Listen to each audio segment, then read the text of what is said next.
So today we're going to be pruning our daffodil and tulip plants.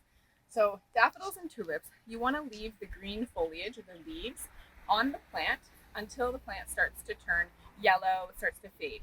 You can deadhead the plant, meaning taking off the faded blooms.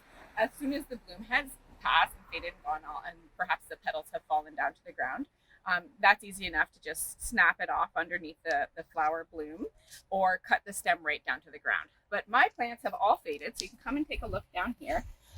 They've turned yellow. So the reason why you want to leave it until the foliage does turn yellow is to let the green leaves soak up all that energy from the sun and bring that energy down into the bulbs underneath the ground.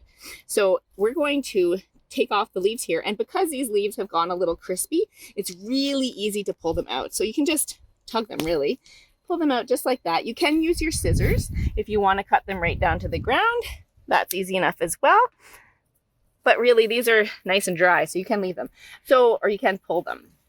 Also, you can really just leave these in the garden if you wanted to, because they can add nutrients back into the soil. So because this is at the front of my garden, I'm just going to toss it behind my lilies and hide it, and then it can add some of that nutrients back into the soil.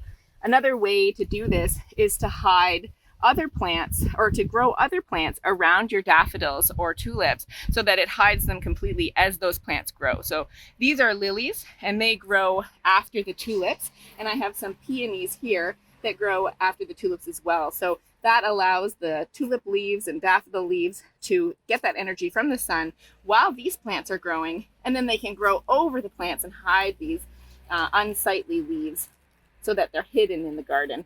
But we're going to pull these guys out and hide them into the back so that they can add that nutrients back into the soil and then keep my front garden nice and tidy for a nice picturesque garden. So hopefully this can help you out with some beautiful blooms in the springtime and also tidy things up for this year as well.